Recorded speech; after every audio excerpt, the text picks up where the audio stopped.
swollen tongue body part 4. Okay, we have case history. The patient's first acute paranoiac psychotic episode occurred 7 years ago following his final examination as a concert pianist. Since then, this 35-year-old patient spent 2 years in a hospital. Sedation with strong drugs, as well as 14 electric shock treatments alleviated the depressive and suicidal mania states. Despite heavy medication, the patient experienced panic attacks every morning and felt severe fright. His sleep was very disturbed. He had great difficulty relaxing, and he complained of a lack of drive and energy. His appetite, however, was good, although he never cooked any food. Rather, he lived off yogurt and cakes. He consumed about 2 liters of coffee and black tea daily and smoked about 40 cigarettes daily. His tools were soft and occasionally sticky. The red coatless root of the tongue was obvious. His pulse was deep, slippery, and slightly slow. Sa analysis, vigorous heart fire developed in this patient due to the extreme emotional pressure while preparing for his examination. So meron siyang heart fire. The patient was worried that he was not living up to his father's expectation. His father was a famous professor of music. His inability to deal with the situation led to the heart fire, which seriously disturbed him. To this day, the patient feels a lot of anger toward his father, who never showed him the respect he felt he deserved. This led to the constrained liberty, and because of the intensity of his unresolved emotions, this evolved into liver fire. So, meron siyang heart fire, naging sa liberty constraint, and then develop into liver fire. Okay? When the liberty becomes constrained, it controls over the spleen. It controls over the spleen, becomes excessive, resulting in spleen-chi deficiency. This deficiency impairs the transformation and transportation of fluids, which in turn accumulate and transform into dampness. So from liberty constraint, kinontrol niya ang spleen, nagkaroon ng spleen-chi deficiency, and nagkaroon ng dampness. The accumulation of dampness is reflected in the slightly swollen tongue body. So, meron dampness, nagkaroon ng slightly swollen tongue body. Due to the consumption of phlegm and heat-producing food, parehas ng yogurt, cake, and coffee, the accumulation of dampness and the existing fire generated by the liberty constraint led to the appearance of phlegm heat. So, from liberty constraint, nag-form ng phlegm heat, which agitated naman the heart. When the phlegm heat collects and is also subjected to emotional tension over a period of time, it explodes into phlegm fire, leading to extreme emotional instability and manic behavior. So, meron siyang liberty constraint, nag-phlegm heat, na-agitate yung heart, yung phlegm heat nag-turn into phlegm fire, and so resulted to extreme emotional instability and manic behavior. Okay po? There is an alternative explanation for the development of this illness.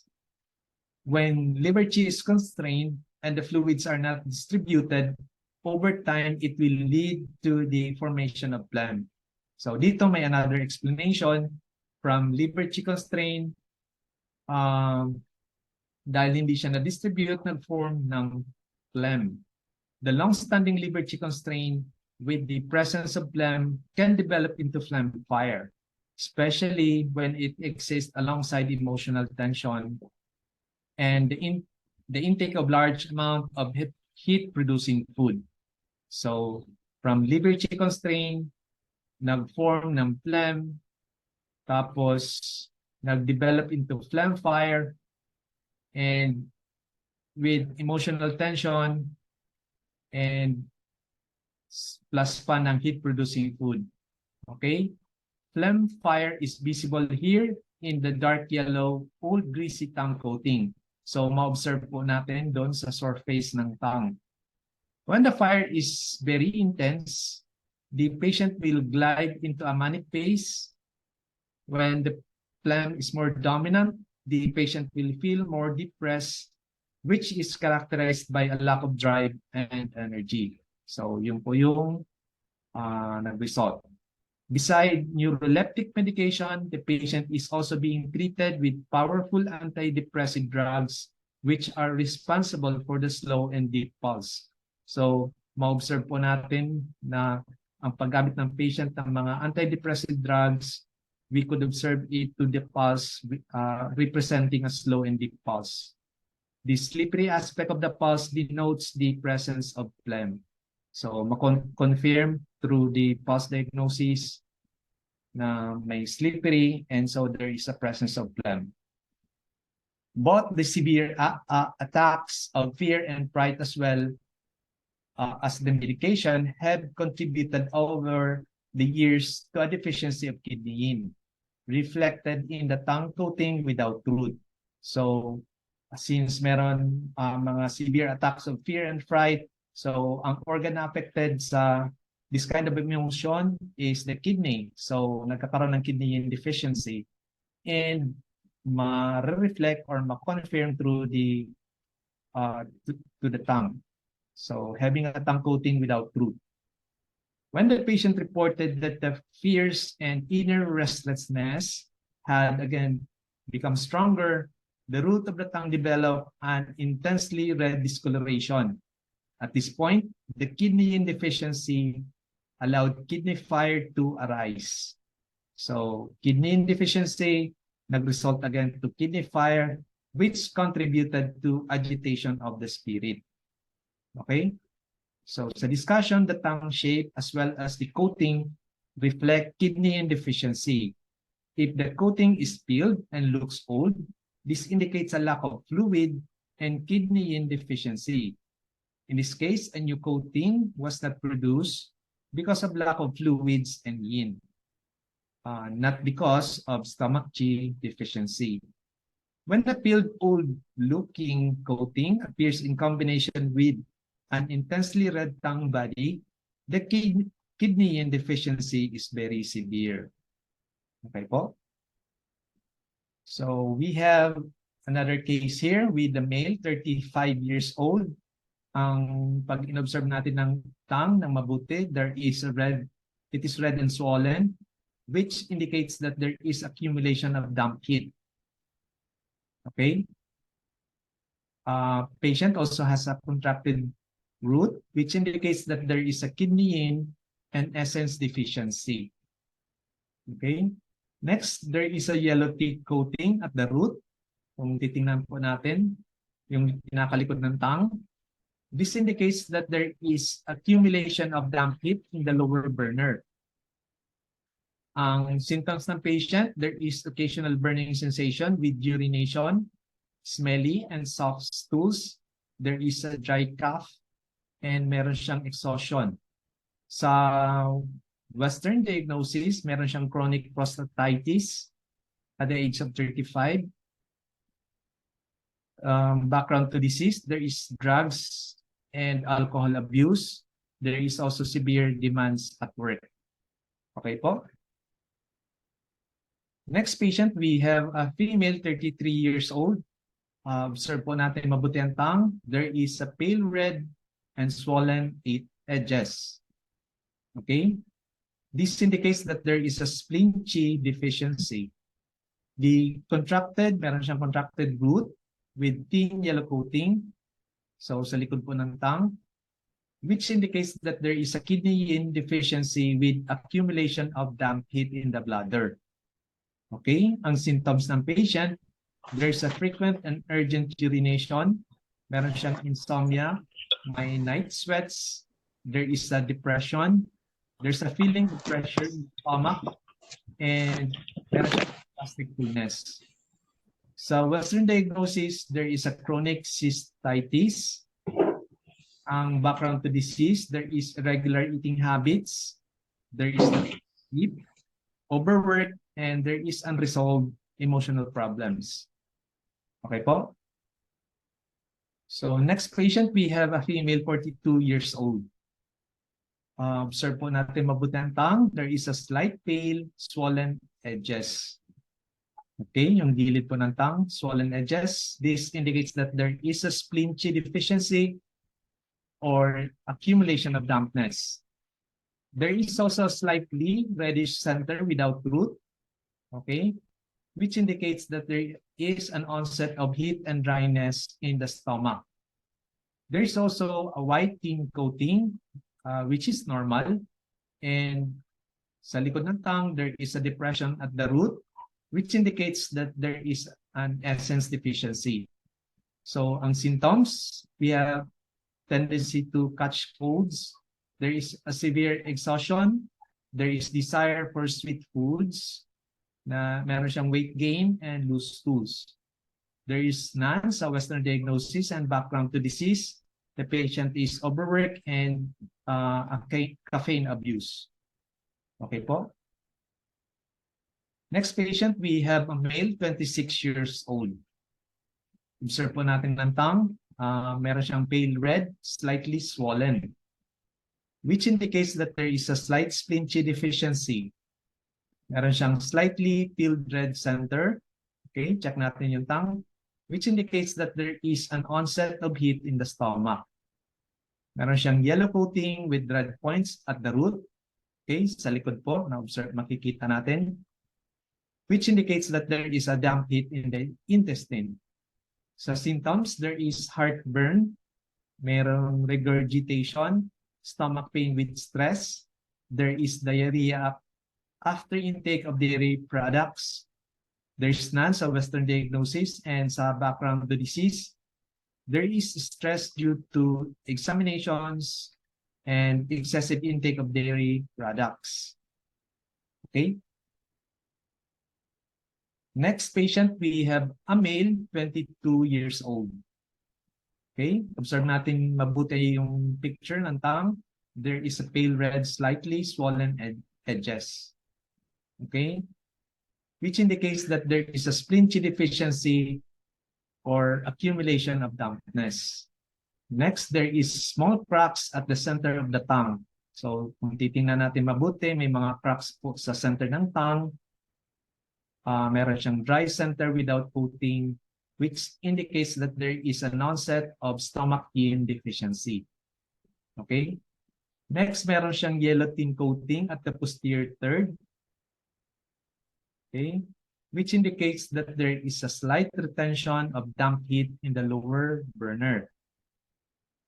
Symptoms ng patient, there is a severe itching of the skin, there is damp red skin lesions, wala siyang appetite, feeling of fullness after eating, meron siyang soft, smelly stools, night sweats, there is inner restlessness, and depressive moods. Sa Western diagnosis, meron siyang atopic eczema, background to disease, family history of eczema, alcohol and caffeine abuse. There's a long-standing emotional problems. Next, we have a female, 54 years old. Okay, observe natin mabuti ang tongue. There is a pale red swollen, which indicates that there is a spleen chi deficiency with accumulation of dampness. Meron siyang thick greasy coating on the left side. So, observe natin mabuti. Greasy coating on the left side, which indicates that there is accumulation of damp heat in the liver and gallbladder. Meron siyang coating without root, which indicates that there is a stomach yin deficiency. Meron din siyang deep crack in the center with yellow greasy coating, which indicates that there is a stomach yin deficiency with accumulation of phlegm fire in the stomach. Patient has symptoms, loss of hearing in the left ear. Meron siyang tinnitus and earache, panic attacks, inner restlessness, nervousness, dizziness in the morning, meron siyang headache, insomnia, occasional night sweats. Sa Western diagnosis, meron siyang acute loss of hearing, and sa background to disease, there is excessive demand at work and meron siyang emotional problems. Okay? Next patient, we have a female 37 years old, slightly red and swollen. So check natin yung picture, which indicates that there is a slight kidney deficiency with accumulation of dampness. Meron siyang thin vertical crack sa center, which indicates that there is an onset of stomach yin deficiency. Meron siyang white, new, thin coating in the center, okay, which indicates that there is regeneration of stomach yin and spleen and stomach qi. Meron din siyang slight depression at the root of the tongue. Okay, check natin mabuti sa likod ng tongue. This indicates that there is a slight deficiency of essence. So ang patient merong symptoms of night sweats, severe exhaustion, may panic attacks, there is sore lower back. There's none sa Western diagnosis. And sa background to disease, there is severe loss of blood following a traumatic injury to the underside of the leg with subsequent amputation. Okay po? Next patient, we have a female 54 years old. Observe natin mabuti yung tongue. It is pale and swollen, which indicates that there is a spleen yang deficiency with accumulation of dampness. Meron siyang deep vertical crack, which indicates that there is a chronic stomach yin deficiency. Meron siyang rootless, peeled coating, and depression at the root of the tongue, which indicates that there is an onset of kidney yin and essence deficiency. Okay? Yung symptoms ng patient is severe exhaustion, there is a heartburn, epigastric distension, there is feeling of cold, it's swollen, hot knee, and metatarsal joints. Sa Western diagnosis, meron siyang rheumatoid arthritis, ang background to disease, diet of exclusively raw, uncooked foods.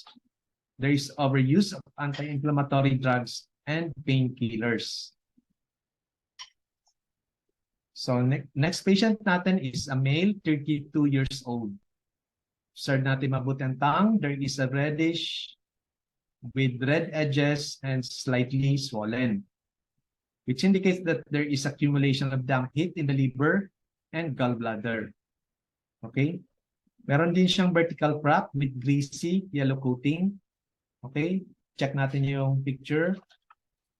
This indicates that there is a stomach yin deficiency with accumulation of phlegm heat. Meron siyang yellow greasy coating at the root of the tongue. Okay? Likod po ng tongue, which indicates that there is accumulation of damp heat in the lower burner. Ang symptoms ng patient, there is back pain with numb feeling in the left leg. There is inner restlessness. There is insomnia. Merong nervousness. There is panic attacks. Smelly soft stools. Feeling of fullness after eating.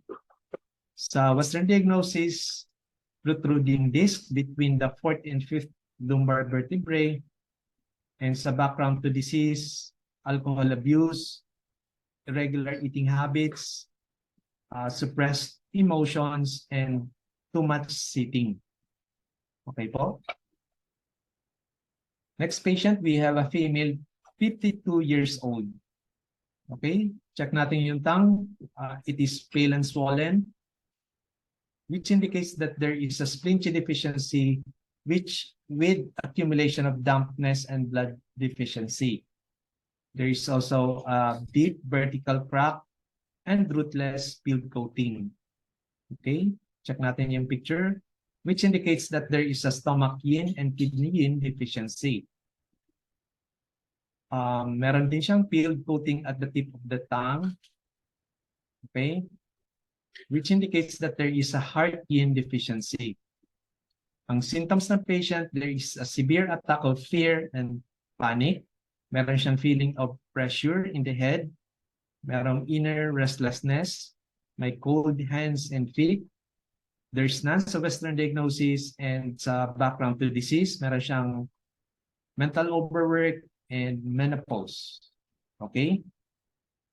So thank you po for your attention.